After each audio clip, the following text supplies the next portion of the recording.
आप नाम के अभ्यासी हैं तो आप जब करवट बदलते हैं, आपको चेतना युक्त वृत्ति में तो आप उस समय देखते हैं आपका नाम या मंत्र चल रहा है। अगर चल रहा है तो आपका अभ्यास ठीक है, यदि नहीं तो अभी आपका अभ्यास ठीक नहीं है। अगर नींद खुली तंद्रा में स्थित हैं तो नाम चल रहा है, मंत्र चल रहा है, आप जाग भी नहीं रहे, आप सो भी नहीं रहे।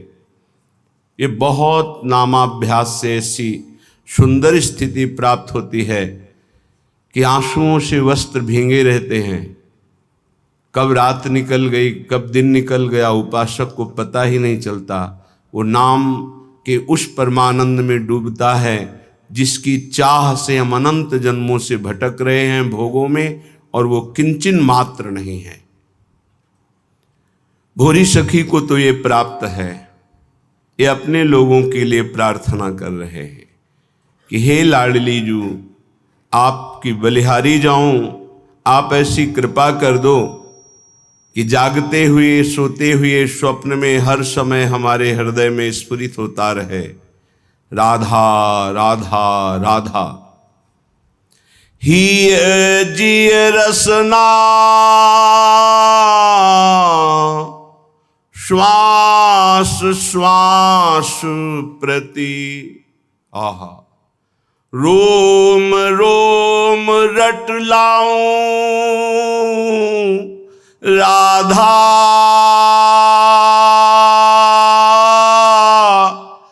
राधा राधा राधा।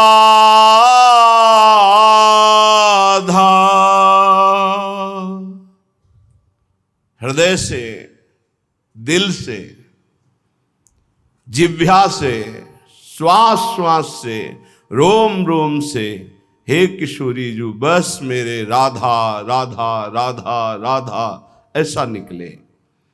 हिय जिय रसना श्वास श्वास प्रति, रोम रोम रट लाऊं जौलों श्वास। ये तभी अभ्यास में आएगा जो एक पद में भोरी सखी जी ने कहा है, श्वास ही नाम नाम ही श्वासा, नाम श्वास को भेद मिटावे, तब रोम रोम और रग रग बोले। जब एक भी श्वास आपकी खाली नहीं जाएगी नाम और मंत्र से, तब आपकी मंत्राकार वृत्ति होती, नामाकार वृत्ति होती है। तब वो जागृत स्वप्न सुषुप्ति स्फुरत में राधा पदाब्ज छटा, वो स्थिति तब आती है। ये बातों से नहीं आती, ये प्रवचन से नहीं आती, ये प्रवचन सुनने से भी नहीं आती, ये अभ्यास से आती है। सुना, मनन किया और सार बात पकड़ के चल दिया तो स्थिति आ जाएगी। कैसी प्रियता है राधा नाम में। कह रहे हैं जो लो नाम श्वास तब ही लो, एक में एक हुए जाऊं। अगर राधा नाम चल नहीं रहा तो मृत्यु हो जानी चाहिए हमारी। जब तक नाम तब तक श्वास, जब तक श्वास तब तक नाम, नाम नहीं तो श्वास नहीं।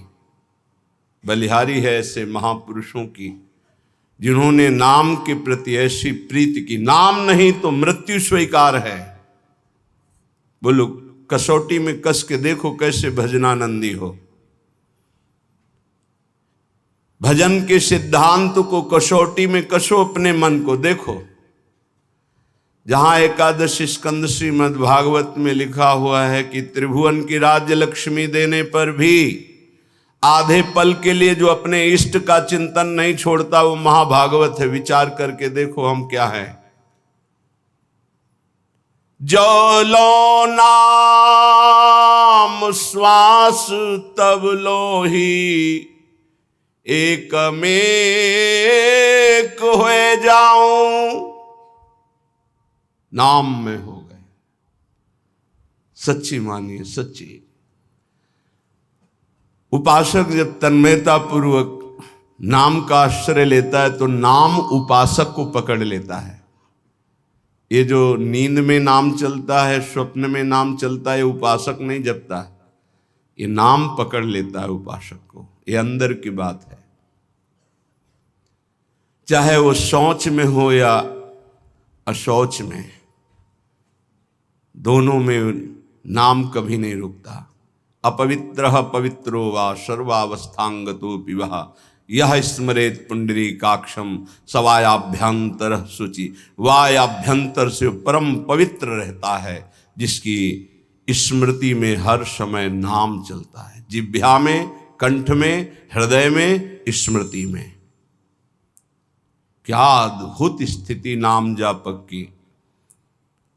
कल एक महापुरुष के दर्शन हुए, महाराष्ट्र के। रोम रोम से उनके निकल रहा था विट्ठल विट्ठल विट्ठल। ये अपनी अनुभूति कह रहा हूं।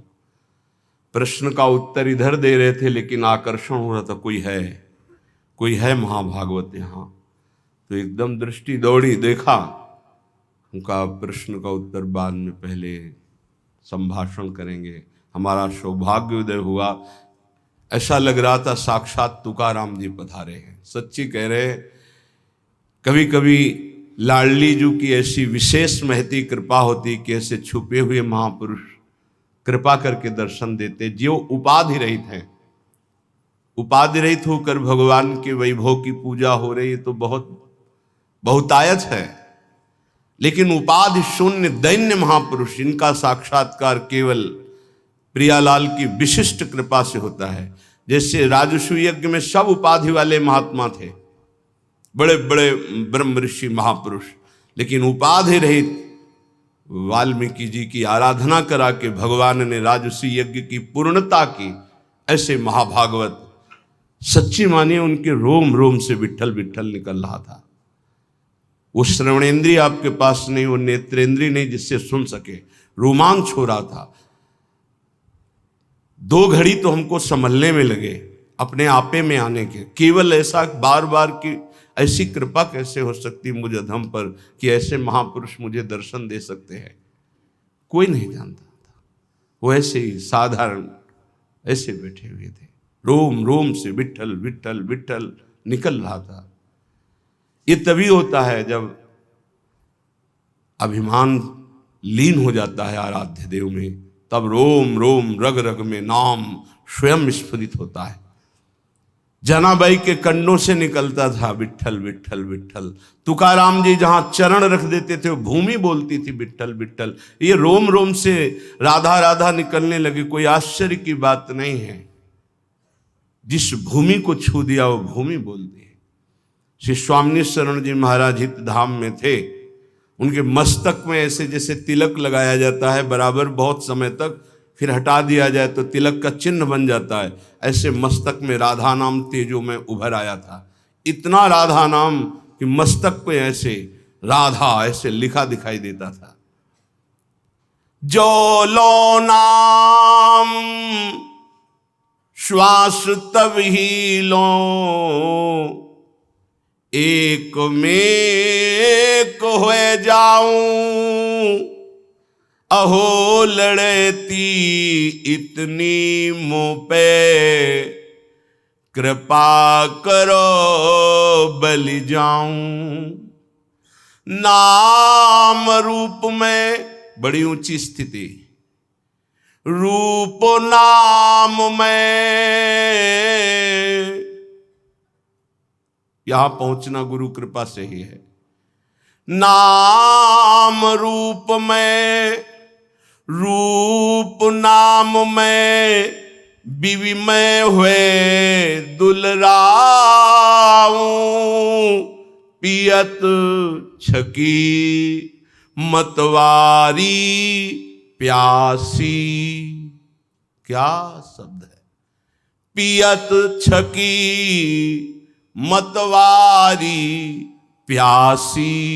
प्यास पियत न अघाऊं। जागत सोवत रटो निरंतर। राधा राधा नाम। नाम रूप में जब निरंतर अभ्यास नाम का होता है तो रूप छा जाता है, चमत्कार प्रकट हो जाता है, ध्यान धरना नहीं पड़ता। वही ललित त्रिभंगी लालजू महाराज के अधरों में बंशी और मंद मंद मुस्कुराती हुई अनंत सौंदर्य माधुर्य समुद्र को भी आकर्षित करने वाला रूप श्री लाडली जू का। लालजू अपने अधरों में बंशी रखकर राधा राधा गायन कर रहे हैं। प्यारी जू निर्तन भ्रकुटी बदन अंबुज मृदु सरसहास मधु बोलन अत्यासक्त लाल अलिलम पट बस कीन्हे बिनु मोलन। बिना मोल के लालजू बिके हुए प्यारी जू का भ्रकुटी संचालन, मंद मुस्कान और अमृत भरे रसमय वचन, लालजू बिना मोल के बिक गए। ऐसे प्रियालाल नेत्रों में छाए रहते हैं। नैनन पिय मूर्ति बसे तेहि रस रहे समाय। यह लक्षण सुनि प्रेम के और न कछु सुहाय।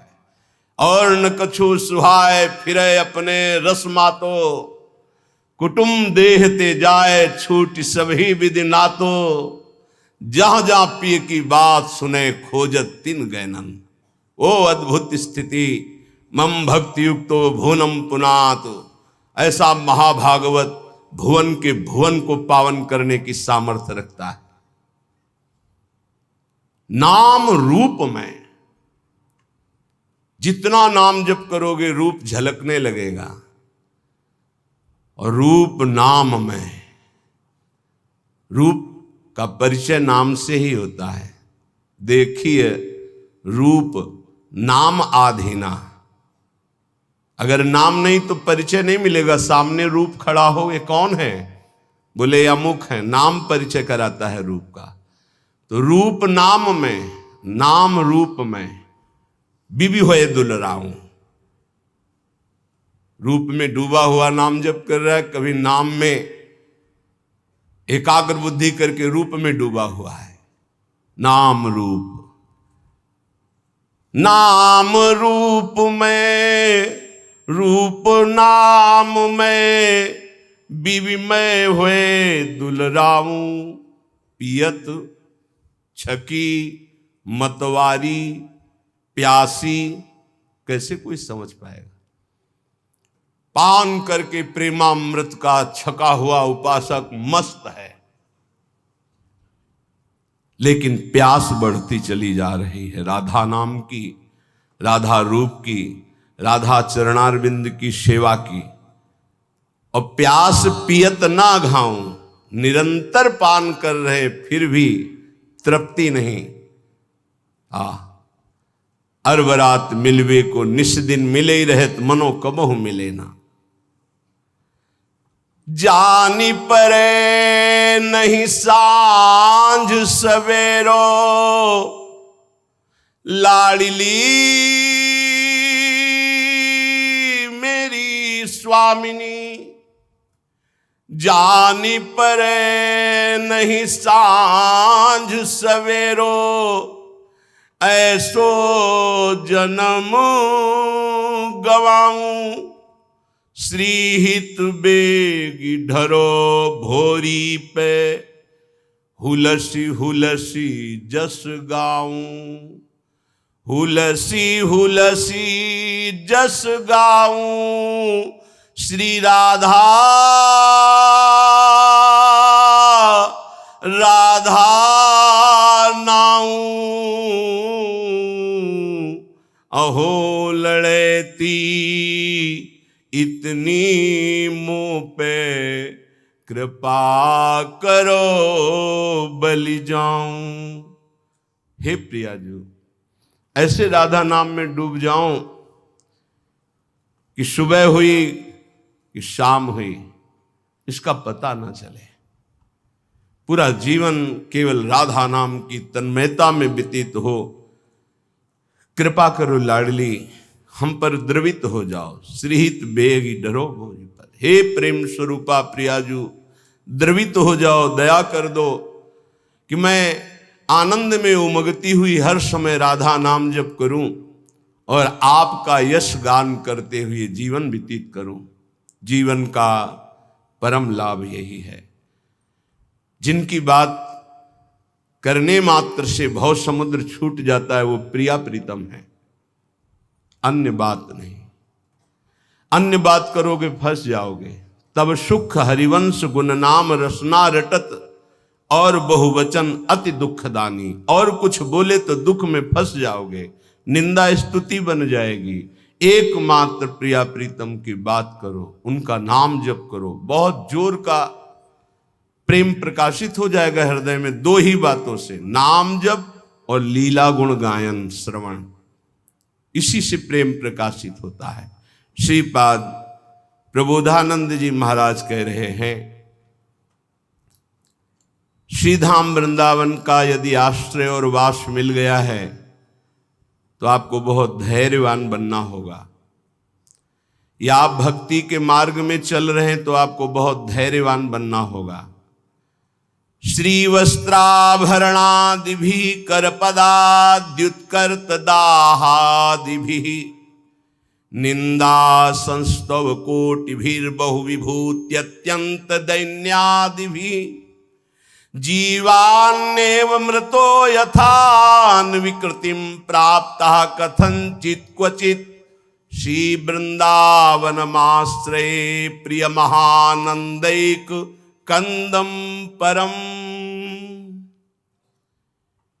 यदि हम वृंदावन वास करते हैं या बाहर वृंदावन का आश्रय लेकर प्रियालाल की भक्ति करते हैं, कई बार कहा है बहुत सावधान हो सकता है तुम भक्ति प्रारंभ कर रहे हो और तुम्हारे पुण्यों का संयोग बन जाए तो आपको सफलता पे सफलता मिलनी शुरू हो जाए, तो आप उसे भक्ति का परिणाम मत समझ लेना। बहुत धैर्यपूर्वक सुनिए और उसको हृदय में उतारिए। और आप भक्ति प्रारंभ किए और आपके पाप का संयोग शुरू हो गया नष्ट होना, तो आपको दुख विपत्ति संकट और असफलता मिलने लगी, तो आप उसे भक्ति का परिणाम मत समझना। ये पूर्वकृत पाप और पुण्य का संयोग है। भक्ति पाप और पुण्य दोनों को समाप्त करके दिव्यानंद की अनुभूति कराती है।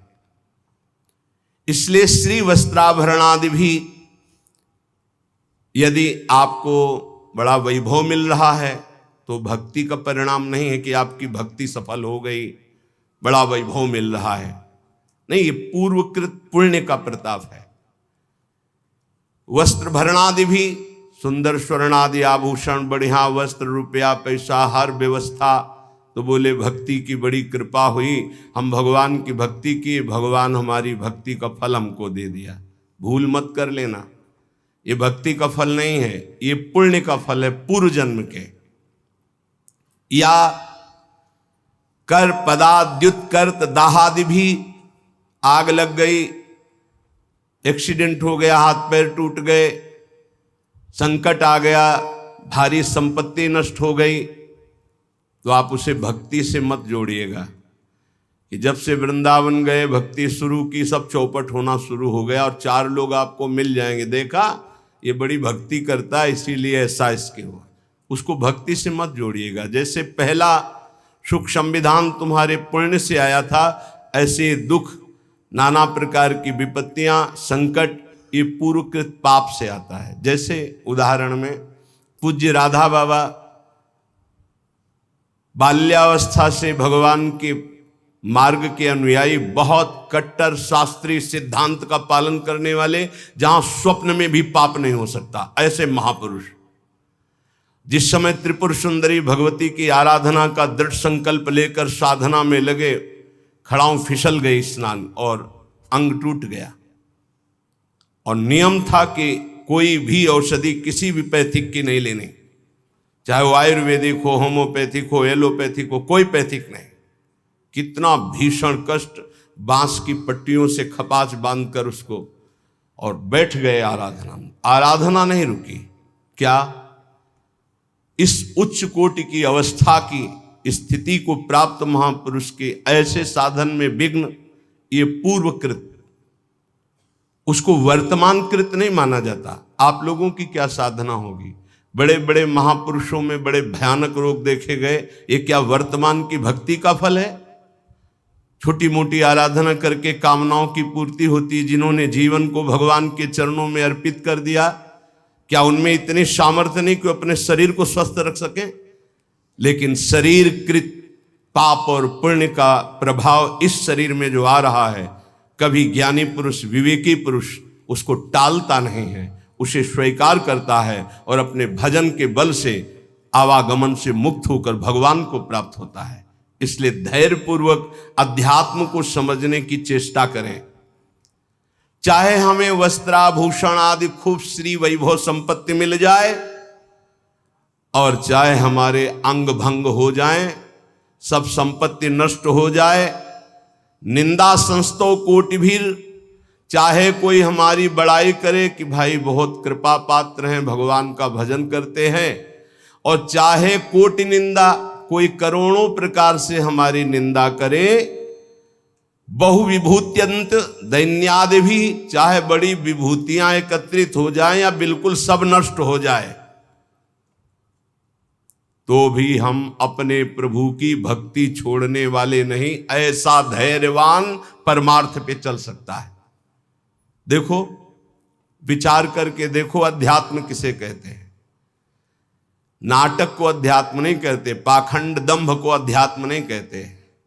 ये अध्यात्म बड़ो ही कठिन है, भजन ढिग ढरिबो। ये शूरवीर का कार्य है कि कदम आगे बढ़ेगा, चाहे जितना अस्त्र संचालन हो। जीवन नेव मृतो यथान विकृतिम प्राप्ता कथनचित क्वचित, जीवित रहूं या मर जाऊं, कदम पीछे नहीं हटेंगे।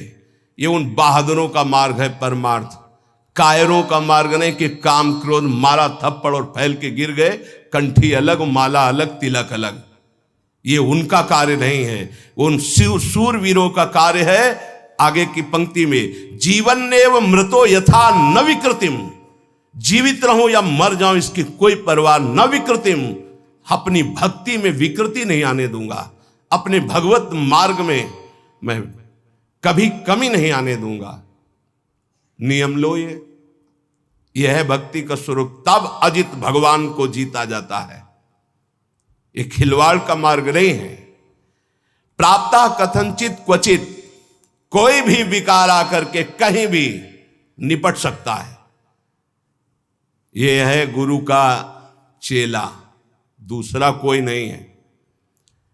जैसे पहलवान गुरु अपने चेले को जहां देखता है कि कमजोर है, वहीं पीट पीट के फिर वो अखाड़े पे खड़ा करता है, अंगुली घुमाता है। ऐसे कोई भी लड़ सकता है। ऐसे ही यहां क्वचित कथनचित, कहीं भी कोई भी मेरे प्राण ले लो, लेकिन मैं भक्ति का मार्ग नहीं छोड़ सकता।